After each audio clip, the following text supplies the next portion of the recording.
Predicting the products of chemical reactions, it's kind of challenging for students. But by the end of this video, we'll have you in a place where you can predict the products when you're given just the reactants in a reaction. To do this and be successful, you really do need to be able to identify and classify the types of chemical reactions, and you need to know how to figure out the charges on ions. If you need help with that, there's a link to a playlist where you can brush up on those ideas. So in this video, we're going to look at the three most common type of reactions you'll need to predict the products for: single displacement, double displacement, and combustion. Then we'll cover combination and decomposition in another video. Let's get started with single replacement. So there are a few types of single replacement reactions.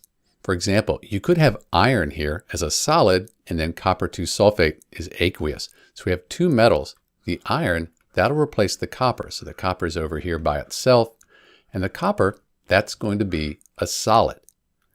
Then the iron is now with the sulfate, FeSO4.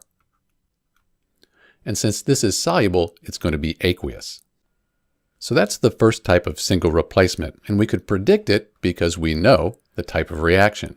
The metal replaces the metal here. Now you try it.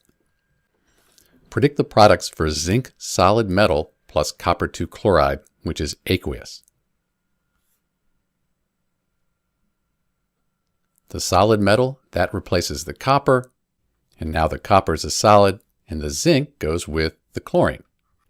But we need to be careful because zinc is always 2 plus, chlorine is always 1 minus. So we're going to need 2 of these chloride ions here for the charge to match. That's why you need to know your ions. We've always got to balance the charge. Up here, the whole sulfate is 2 minus. The iron is going to be 2 plus. So that one's already okay.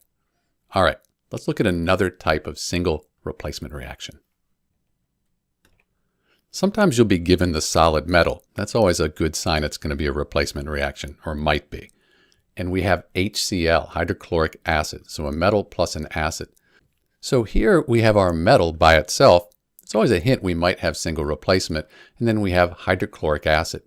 So the zinc, the metal, that pushes the hydrogen out. The hydrogen's by itself, and hydrogen is always going to be H2. You won't have just H, and that's a gas. Now the zinc is with the chlorine, ZnCl, and we know to balance the charge, so it's ZnCl2, and that is the single replacement reaction when we have a metal and an acid. Now you try one. Pause and predict the reactants. The metal pushes the hydrogen out. Then we have MgCl, but because Mg is 2 plus and the chloride ion is 1 minus, we're going to need 2 of these. So that's it. And do note in this video, the reactions aren't necessarily balanced. Okay, last of the single replacement reactions. Sometimes you will see an ionic compound, a metal and a nonmetal, in something like chlorine gas. In this case, the Cl2, the Cl replaces the Br, so we get Br over here by itself, but bromine is always going to be Br2, and it's a gas here. You might want to memorize the diatomic gases. Like bromine's always Br2, hydrogen will always be H2, oxygen will always be O2 when it's by itself. So then we have Na and Cl together here. You write the metal first.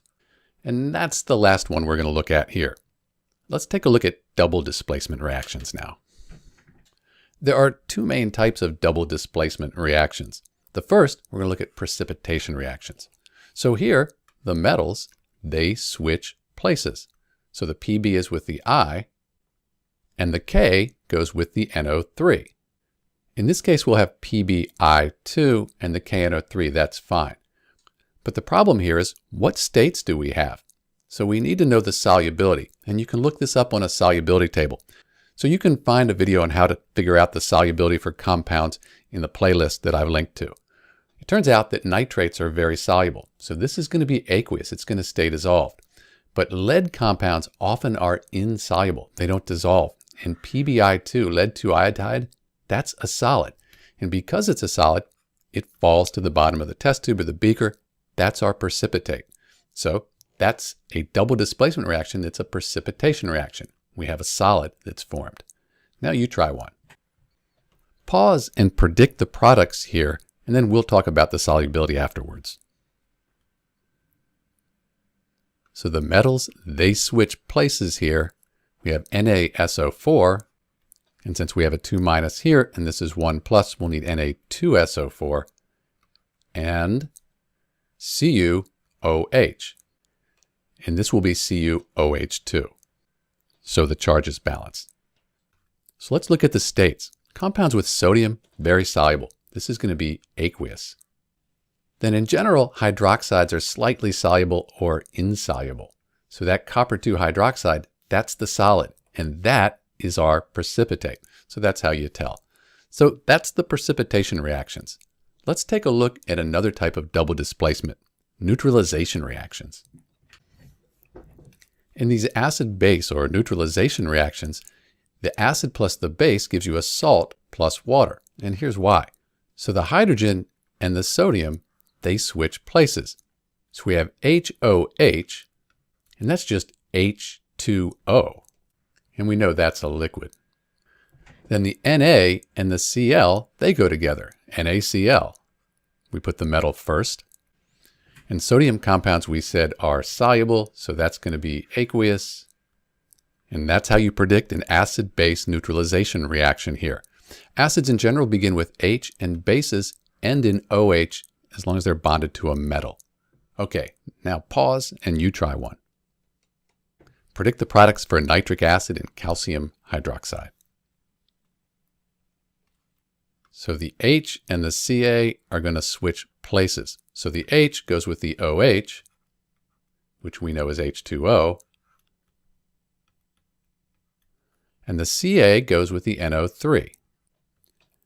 And because the whole nitrate is -1 and calcium is 2+, we do need 2 of the nitrate ions. And nitrate's very soluble. Put an aqueous after that. So that's our acid-base neutralization reaction. So there is one last type you might see, kind of our classic double displacement reaction here, but we end up with this H2CO3, and that can break down into H2O plus CO2. And that CO2, that's a gas, so that gas would be bubbles. You would see bubbles from this reaction. So just something to be aware of. Sometimes you'll see this, and you might see it written like this. And that's because this H2CO3, this carbonic acid, it decomposed into these products here. Just something to watch out for. Okay, one more type of reaction that we're going to predict the products for. Combustion. This is often called organic combustion because we have carbon and hydrogen, but it's really easy to predict. If you have carbon and hydrogen in any form here, you can even have carbon, hydrogen, and oxygen. If you add oxygen to it, you'll always get these products, CO2 plus H2O.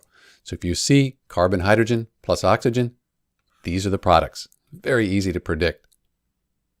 That's pretty much it for organic combustion here, with one exception. We do consider carbon plus oxygen giving us carbon dioxide by itself to be combustion as well. It's just there's no hydrogens here, so we can't get the water. So those are the really three major types that give students problems, and you see them so frequently on exams. In another video, I'll look at combination and decomposition. But for now, if you know these three, you're in really good shape. If you need help, the playlist has some practice problems, solubility tables, activity series, and types of reactions to help you further along. This is Dr. B, and thanks for watching.